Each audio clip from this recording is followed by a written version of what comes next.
All right, so make sure when you're placing the blood pressure cuff that you look for your indicator that goes over the brachial artery, okay? Or in that. Wait, hold on, this is. Okay. Make sure that you have the right size cuff. Put it on there snug. It shouldn't move. All right. If they're an elderly person and they can't hold this for you, then you would need to hook it somewhere on the cuff or maybe someone that I'm not gonna remember sweater though. So I'm gonna ask her to hold that for me. If they're able to do that, they can do that. Woo! I lost it. Make sure that your inflator, that your bulb is ready. Okay. Now, how do we determine how high we're gonna pump this blood pressure cuff? When the pulse stops beating. So I'm gonna find a radial pulse. I need to take that off.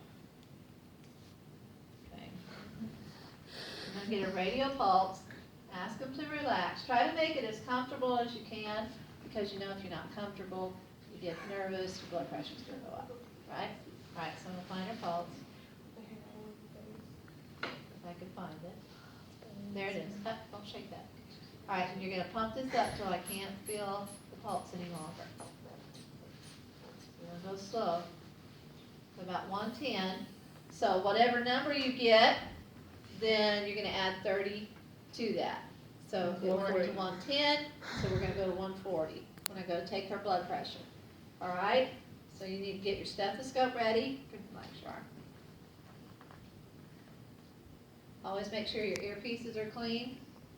I always should clean mine, because it's been laying here all Here's your night. alcohol pad that's already open and wet. Where is it though? Right here. Oh, good. Open and wet. I'm gonna Here's your alcohol. clean it because I don't know if the maintenance man didn't play my stethoscope. I always like to clean the diaphragm too. That's the large part of the stethoscope, because you're putting down people's skin or clothing. They like you to put it on bare skin. When you take a blood pressure, you should have this on bare skin unless they have a fitted sleeve. If they have a fitted sleeve, you can pretty much do that as long as you can get the stethoscope up under this part and put it on bare skin. Okay, so if they have a sweater, a lot of your elderly people are going to be wearing sweaters and sweatshirts and things like that. So you're going to want to be able to push that up. If they can't, because the sleeve is too thin or too tight, the cuff's too tight, something like that, then you're going to want to see if they can pull that sleeve out for you. And a lot of times you can help them and they can just get that one sleeve out. You can keep this covered. Okay, see what I'm saying? All right, so we're going to go up to 140. I'm going to get everything ready.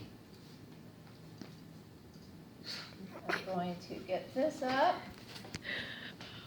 I'm going to palpate her brachial artery, because that's where I want to put the diaphragm. Sometimes you can feel it, sometimes you can't. All right. I'm going to get the bulb in one hand. You want to hold your bulb with the valve at the top so that you can release it and turn it slowly while you're listening for your sounds. And those sounds are called corticoff. I'm not exactly sure how to spell it, but it starts with a K. And turn that around for me. Have your manometer where you can see it. You can place the diaphragm on there. Now you need to hold your diaphragm either like this or hold it here. You don't want to do this though, because you're going to get all kind of sounds and you won't be able to hear your stop laughing at me. You won't be able to hear your heart sounds. Okay, so put that on there. Try to make it as comfortable as you can. All right, for them. And we're going to pump it up. Then we're going to release the valve.